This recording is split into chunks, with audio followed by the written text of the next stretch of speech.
ఈ యొక్క కీర్తన మరి దావీదు మహారాజు రాసినట్టుగా మనం పైన చూస్తాం.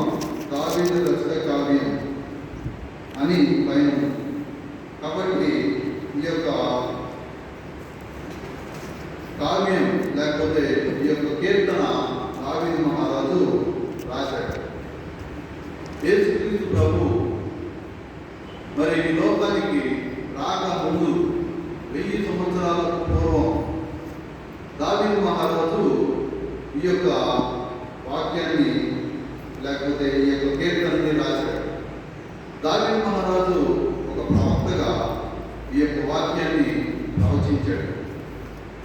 ఇది ఎవరి గురించింది అంటే కొంతవరకు దావీదు మహారాజు గురించి, అంటే ఆయన జీవితంలో మరి కొన్ని సంఘటనలు బట్టి ఆయన రాసేయడం మనం చెప్పొచ్చు. కానీ ఈ కీర్తన యేసుక్రీస్తు ప్రభు దావీదు ద్వారా మరి ఈ భూమిపై తన జీవితం గురించి, తాను మరణించి సజీవంగా లేవడం గురించి ఇక్కడ మాట్లాడుతున్నాడు. యేసుక్రీస్తు ప్రభువు ఈ లోకానికి శరీరధారిగా రాకముందు మరి ఆయన ప్రవచించాడు. దావీదు మహారాజు ప్రవచించాడు యేసుక్రీస్తు ప్రభువు గురించి. ఇక్కడ మనం చూసినట్లయితే మొట్టమొదటి వచనం, దేవా నీ శరణు వచ్చి ఉన్నాను, నన్ను కాపాడుము. మరి ఇది దావీదుకు సంబంధించినటువంటిది, అలాగే యేసుక్రీస్తు ప్రభువు కూడా సంబంధించినటువంటిది. ఇక్కడ యేసుక్రీస్తు ప్రభువు మరి తండ్రితో సమానంగా ఉండేటటువంటి ఆ యొక్క గొప్ప భాగ్యాన్ని ఆయన విడిచిపెట్టి ఆ మహిమను అంతటిని అక్కడే వదిలేసి ఈ భూమి మీదకి వచ్చాడు. నీ కోసం, నా కోసం, మనం రక్షించడం కోసం ఆయన మహిమను వదిలేసి ఈ లోకానికి వచ్చాడు. ఇప్పుడు అంటున్నాడు తండ్రి అయిన దేవుణ్ణి, యేసుక్రీస్తు ప్రభు, దేవా నీ శరణు వచ్చి ఉన్నాను, నన్ను కాపాడును. యేసుక్రీస్తు ప్రభు ఈ లోకంలో జీవించినంత 33 సంవత్సరాలు కూడా తండ్రి మీద ఆధారపడినటువంటి వాడు. ఏది తండ్రి లేకుండా చేయలేదు. తండ్రి చిత్తాన్ని నెరవేర్చడానికి ఈ లోకానికి వచ్చానని చెప్పాడు. తండ్రి ఏమైతే ఆయనకి చెప్పాడో అది చేయడానికి ఈ లోకానికి వచ్చాడు. తండ్రి ఆజ్ఞ లేకుండా తనంతట తాను ఏది చేయలేదు. తండ్రికి విధేయత చూపించినటువంటి వాడు ఆయన. అపొస్తలుల కార్యములు 2వ అధ్యాయము 25వ వచనం చూసుకుందాం. అపొస్తలుల కార్యములు, దయచేసి నాతో కూడా మీరు బైబిల్ చూసి తెరవండి. అపొస్తలుల కార్యములు 2వ అధ్యాయం 25వ వచనం. ఇక్కడ చూసినట్లయితే ఆయనను చూసి దావీదు ఇట్లనెను, నేను ఎల్లప్పుడూ నా ఎదుట ప్రభువును చూసుకుంటుని, ఆయన నా కుడిపార్శ్వమున ఉన్నాడు కనుక నేను కదల్చబడను. కావున నా హృదయం ఉల్లసించెను, నా నాలుక ఆనందించెను, మరియు నా శరీరము కూడా నిరీక్షణ కలిగి నిలకడగా ఉండును. నీవు నా ఆత్మను పాతాళంలో విడిచిపెట్టవు, నీ పరిశుద్ధుని కుళ్ళుపట్టనీయవు. నాకు జీవమార్గములు తెలిపితివి, నీ దర్శనం అనుగ్రహించి నన్ను ఉల్లాసముతో నింపెదవు. ఇక్కడ మరి దావీదు మహారాజు ప్రవచించినటువంటి ప్రవచనాన్ని మరి ఇక్కడ రాసేయడం. ఇక్కడ మనం చూసినట్లయితే యేసుక్రీస్తు ప్రభువుని మృతుల్లో నుండి లేపింది ఎవరు అంటే తండ్రి అయిన దేవుడు. కాబట్టి మరి ఆయన దేవుని కుమారుడు అయినప్పటికీ తన సొంత బల ప్రభావాలు పక్కన పెట్టి తండ్రి బల ప్రభావాలపైనే ఆధారపడినటువంటి వాడు. ఇక్కడ మనకి ఆయన యొక్క విధేయత కనపడతా ఉన్నది. అలాగే ఫిలిప్పీయులకు రాసిన పత్రిక 2వ అధ్యాయం, అపొస్తలుడైన పౌలు ఫిలిప్పీయులకు రాసిన పత్రిక 2వ అధ్యాయం 5వ వచనం నుండి 7వ వచనం దాకా చూద్దాం. ఫిలిప్పీయులకు రాసిన పత్రిక 2వ అధ్యాయం 5వ వచనం నుండి 7వ వచనం దాకా మనం చదువుతున్నాం. క్రీస్తు యేసునకు కలిగిన ఈ మనసు మీరును కలిగి ఉండి, ఆయన దేవుని స్వరూపము కలిగిన వాడై ఉండి దేవునితో సమానముగా ఉండుట విడిచిపెట్టకూడని భాగ్యమని ఎంచుకోలేదు, కానీ మనుషుల పోలికగా పుట్టి దాసుని స్వరూపమును ధరించుకొని తను తానే రిక్తునిగా చేసుకొనెను.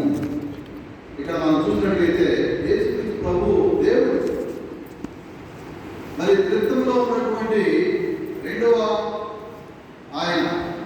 కాబట్టి ఆయన తన మహిమంతటిని అక్కడ విడిచిపెట్టి తండ్రితో సమానముగా ఉండుట గొప్ప భాగ్యము, లేకపోతే అది విడిచిపెట్టకూడని భాగ్యమని ఎంచుకోనకుండా ఆయన ఆ మహిమంతటిని వదిలి ఈ లోకానికి వచ్చాడు. తండ్రి ఏదైతే చెప్తున్నాడో అదే చేస్తా ఉన్నాడు.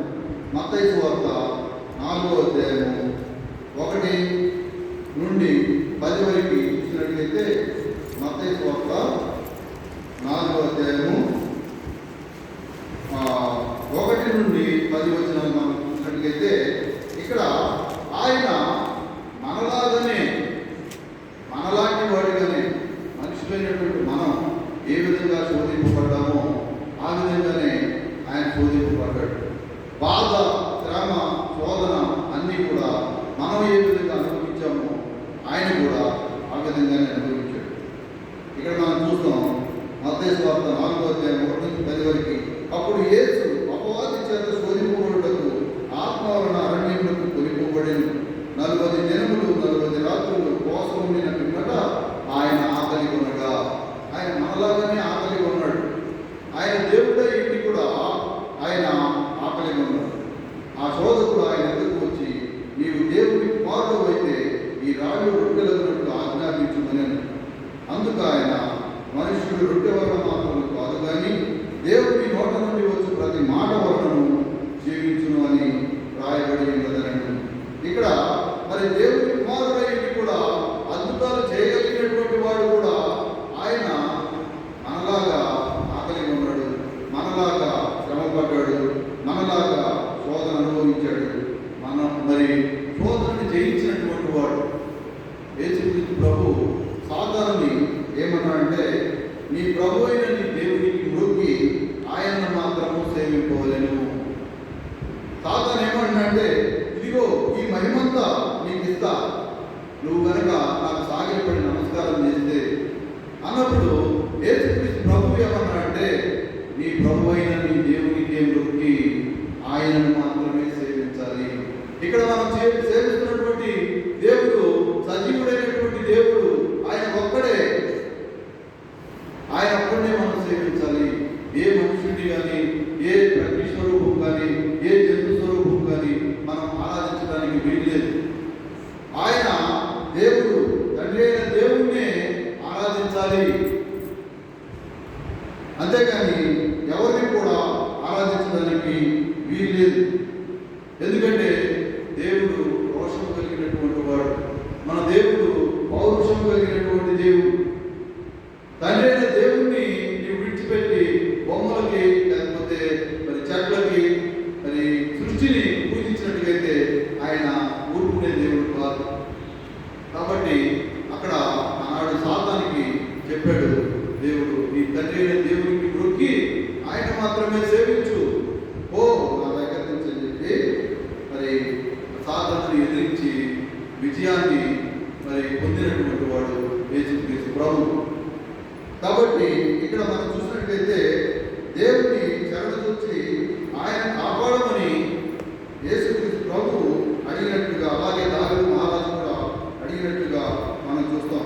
2వ వచనంలో చూసినట్లయితే, నీవే ప్రభుడవు, నీకంటే నాకు క్షేమాధారం ఏమీ లేదని యెహోవాతో నేను మనవి చేయుదును. కాబట్టి యేసు తండ్రి అయిన యెహోవాను అన్నింటిలో తన ప్రభువుగా అంగీకరించాడు. తాను ఏమై ఉన్నానో దానంతటికి, తనకున్న సమస్తానికి ఆయనే మూలాధారమని ఒప్పుకున్నాడు. యేసుక్రీస్తు ప్రభు ఒప్పుకున్నాడు. యోహాను సువార్త 4వ అధ్యాయము 34వ